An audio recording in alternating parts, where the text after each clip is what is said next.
Oh boy, what's going on, guys? Welcome back to the Rantin Review Pro Wrestling. And SummerSlam 2025 is now in the books.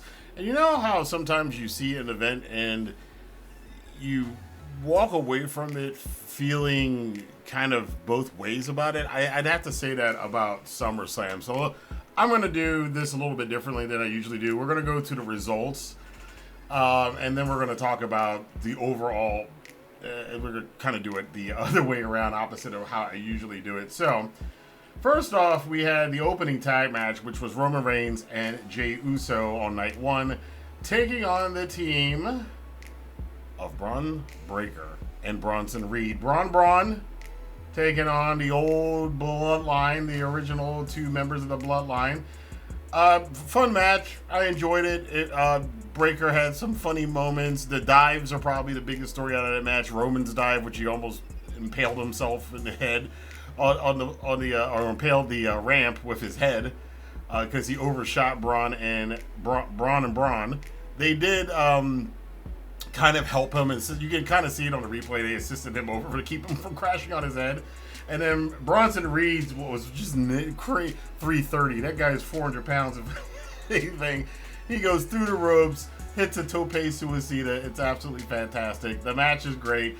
Jey Uso being saved from the spear by his cousin Roman and getting the win on Bronson Reed. That was a cool thing. I didn't feel this hit me as much as it had because it's been now a couple years since all that Bloodline stuff started. I mean, that goes way back to the pandemic era. So it's long-term booking, but it's a little bit too long-term because the impact of it didn't really hit me. But it is cool to see after where they started from, Jey Uso and Roman Reigns kind of standing as equals in the ring now, whereas before it was not the case.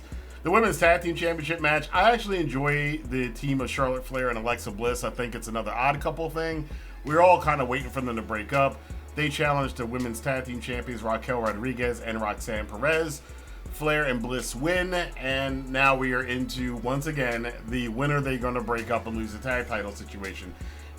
I would say for their own sake, WWE might want to watch how many times they rinse and repeat these storylines. I mean, we had it with the abusive leader. Obviously, Roman and the Bloodline did it, and then they had Chad Gable doing it. So now we got, again, two women in the tag division who are going to be tag champions, and now we're waiting for them to break up. So that's kind of, who knows. Sami Zayn and Karrion Kross met. Karrion Kross, an interesting story. There's a lot of speculation about whether or not he's staying with WWE or not, what the push is like, what's going on behind the scenes. I think at this point in time, and you'll find out why from the end of night one and night two, you can't really read too much into what WWE's doing. They like to throw a lot of misdirects in there. But Sami Zayn and Kross was an okay match. It was the whole thing about can they turn the babyface Sami Zayn to the dark side. Sami Zayn didn't. He does beat Karrion Kross clean. I don't know where this leaves Karrion Kross, and I think Sami's eventually going to make a run for the World Championship from what they're saying, the way they're acting. Tiffany Stratton defended the WWE Women's Championship against Jade Cargill. Short match, did what it needed to do. I saw people praising this match and doing a lot of cope.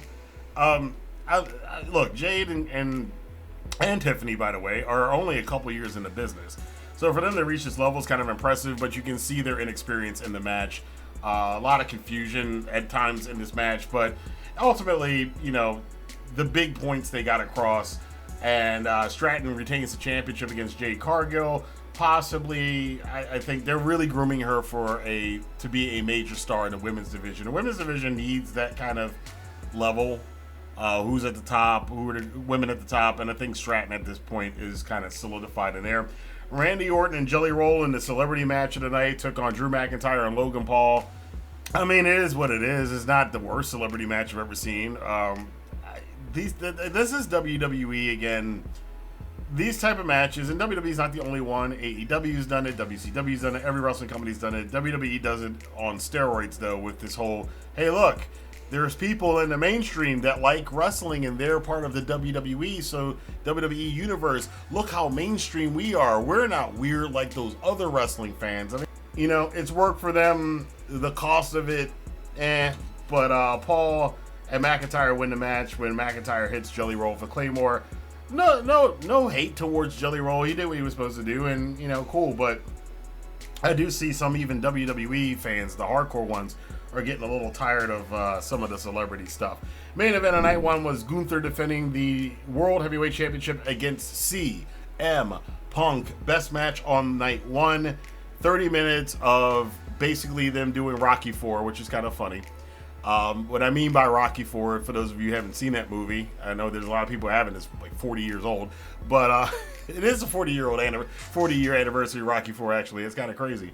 But Rocky IV was the story is that Rocky went up against this unstoppable monster in Ivan Drago, and that's kind of how they played Punk against Gunther here.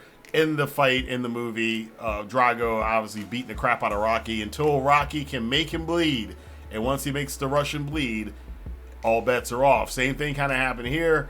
Punk got brutalized for most of the match. He had some clever counters to Gunther's chops, and then when he took the chops, he sold it like he had gotten shot in the chest, which is, again, as far as selling and that kind of stuff is concerned, CM Punk is really good. The athleticism, that's another story.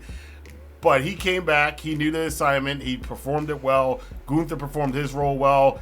The story with Gunther, I kind of like it now. It seems to be that he's the ring general, he's very dominant, but as soon as you flick him with your finger, he crumbles. And he crumbled again on this night. CM Punk hitting 2 go-to-sleeps on a nose-busted, bloodied Gunther to win the WWE World Heavyweight Championship. Of course, that was not going to be the end of it because Paul Heyman comes out with Seth Rollins. And basically, to sum this up, they proved Dave Meltzer and Brian Alvarez right because they were the ones that floated out that this whole Seth Rollins angle was a work because they knew somebody who was fairly credible that said it was a work, and they explained the whole thing, and it turned out that's exactly what happened. It was a work. Seth gets off the crutches, cashes in the Money in the Bank, defeats Punk, and has become the World Heavyweight Champion. And the plan of the architect and one of the most brilliant managers in wrestling history, Paul Heyman, comes to light as Seth holds the title up. Braun are flanking him, mocking CM Punk as he lays in a heap on the mat. Should have been the highlight of his career, but wasn't. I was less impressed with night 2 than I was night 1. Night 2 was okay. I wasn't. The match quality, WWE's match quality hasn't been bad, but I would say the match quality was a lot better on the first night for some of the matches. This night just seemed to be a lot of get a chair, get a table, the usual stuff. It's like match after match after match is booked that way. The heels won a lot of the matches on this night. Solo defeated Jacob Fatu in a really weird cage match that, it was a WWE cage match. That's how it did. The best match on the weekend, probably, depending on your style of wrestling. You could say if you're into more old school wrestling, it was Punk and Gunther, or the main event of night 2. Other fans probably like the TLC match. They did have the Hardys and the Dudleys. No Cope and Copeland, obviously, because they're both under contract with AEW right now. Celebrating the TLC match from back in SummerSlam 2000. Celebrating this match where you had, essentially, it was the Wyatt Six. And I have not kept up with the Wyatt Six, so I don't even know who was in it or who's in the Wyatt Six or whatnot. But they were defending against basically WWE's tag team division right now. Great ladder match, great TLC match, a lot of fun, a lot of high spots. The Wyatt Six wind up retaining. A lot of run-ins in this match. And again, this seems to be the thing with WWE now. It's getting to the point now where it's like anybody can just run into any match all the time because that seems to be their bread and butter.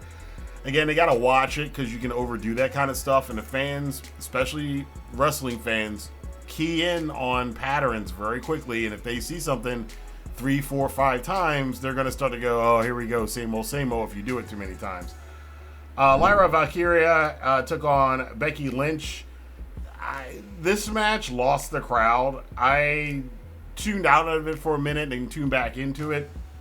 The crowd was started chanting about a bunch of stuff that was going on in the audience. They had lost the audience at this point. This was very reminiscent of 10 years ago in WWE when this kind of stuff happened.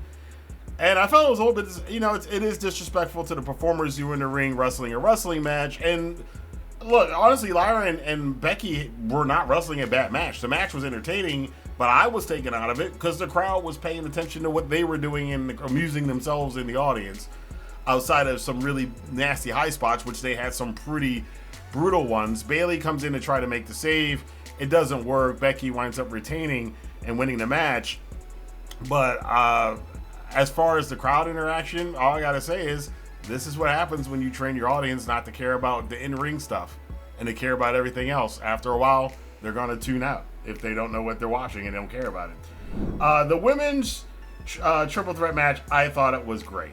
Naomi, Rhea Ripley, and Iyo Sky, absolutely fantastic. Again, these women have such great chemistry with each other. Naomi, I get it. You know, some people might not like the nepotism. Obviously, she's married to the Usos, so she's part of that whole family, which is probably why she's getting a push. Can't argue with that. But Naomi's talented. Trinity's talented. She's been held back. I don't want to say held back, but she hasn't been used fully for all of her years she was in WWE until recently. So I'm happy to see her in this role. I don't know where Rhea Ripley goes after this, or Iyo Sky. Sure, WWE's got some plans for them. Stephanie Vaquer is lurking in the background too for these women, so that's something to note. And I guess the only thing really else to mention is I'm just going to skip to the main event. John Cena, who's now a face again, and I thought it was a ruse, taking on Cody Rhodes. And at this point in the show, and this point in the weekend, I was kind of burned out. I was over this whole show, and I was like, all right, let's just see what happens. It wasn't a stinker. Cena's back to full face, like I said again, and they had a street fight with two faces, essentially. The crowd was more for Cena than they were for Cody. Cody got a lot of boos, but it was okay. I think at the end of the day, everybody's happy that Cody won. I think this is not a sign of things to come. I don't think he's going to get the treatment he got in AEW where the crowds were just booing him every single week. Him trying to do the babyface spot. This is WWE where they love that stuff. But I think when you're meeting the older star, we saw it with Rock and Hogan back in WrestleMania 18. You know, Rock was super popular, but Hogan was the star coming back, so the fans were more on his side. Same thing here with John Cena. This match was light years better than the one at WrestleMania. I was waiting for the big turn. Were we going to get The Rock? No. We didn't get any of that. What we got, however, was after... Okay, well, hold on. Before I say that, I've seen a lot of people say this match is really good. I think it's good, but I don't think it's great. And I definitely don't think it's a match of the year contender, because I'm watching this match and I'm like, here we go again. This is 2010's WWE main events. Finisher spamming. I think, honestly, at the end of the match, it was just AA, Crossroads, AA, Crossroads, Crossroads from this angle, AA off the top rope, AA through a table, Crossroads over here, dude, Cody Cutter over here. It's just they were finisher spamming the whole time. And my taste, I'm not for finisher spamming. I think it's kind of lazy. Some of the near falls were cool, but they had two near fall sequences that looked good, but the rest of them were just, I hit my finisher, he kicked out at 2, and the crowd's going, oh. I'm like, you guys thought that was the finish? This is Blockbuster Pro Wrestling. This is corporate pro wrestling, so it's fine. It's big spectacle. Keep in mind, again, what you're watching. It's WWE. That's what they do. Cody wins the match after, like, the 30th Cody Cutter or whatever it was. He pins Cena, becomes the world champion again, the WWE Universal Undisputed whatever champion again. Cody then, you know, him and Cena have some pretty heartfelt words. You see Cody in tears. Cena's giving that Cena wisdom that he's been given a lot lately. Cody raises Cena's hand. Everybody's very happy. Cody leaves the ring. Cena stays for the adulation from the crowd. This is his last SummerSlam, and that was the end of his quote-unquote record-breaking 17th title reign. And then we're waiting for the surprise. Is it Travis Scott? Is it The Rock? Is it somebody we don't know? Is it Chris Jericho? Who knows? But it wasn't any of those people.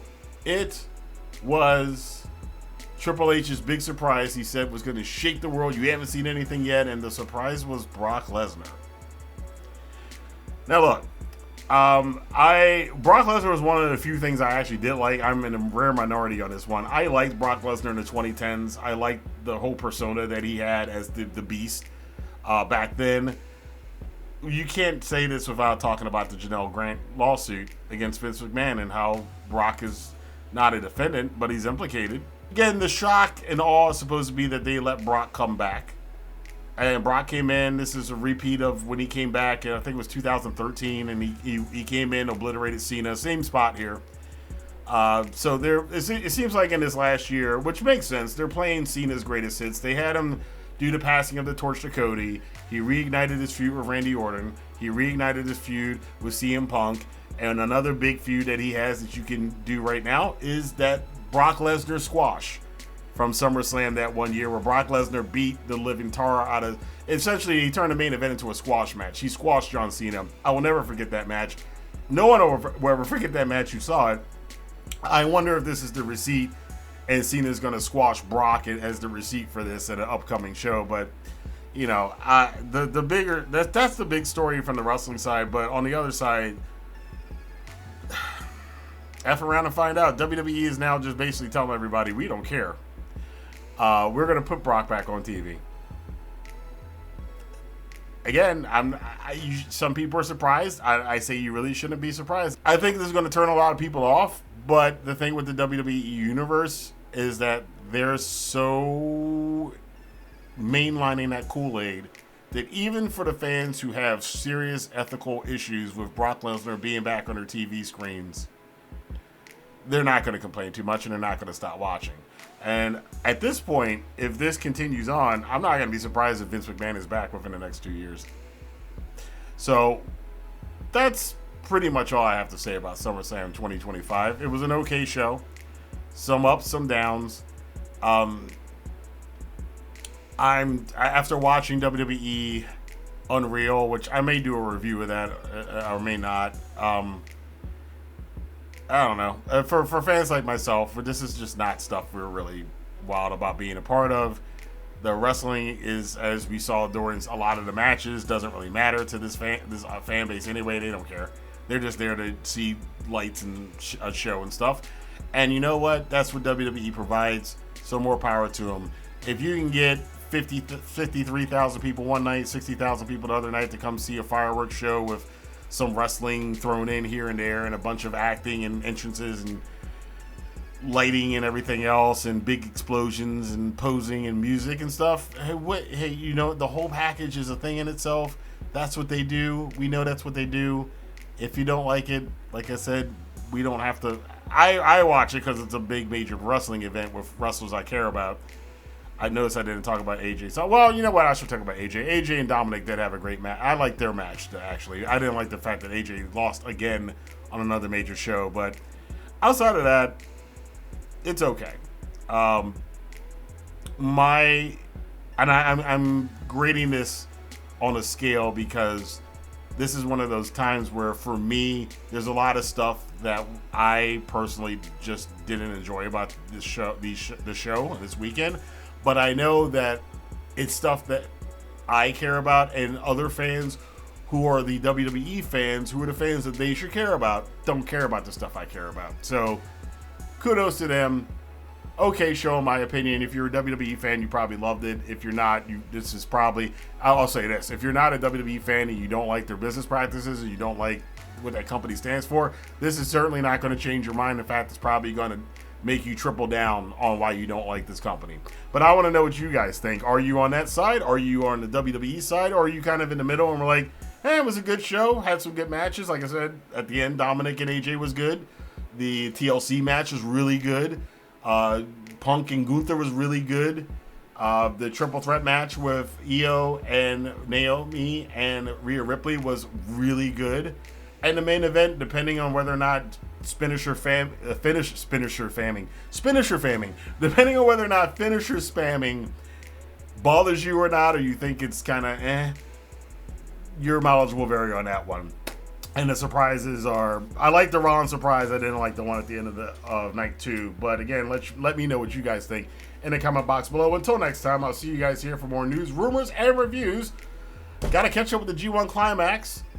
We'll be doing that later today or tomorrow, where we are in a G1, and there's some other stuff, obviously, we have to talk about in the world of pro wrestling and sports entertainment.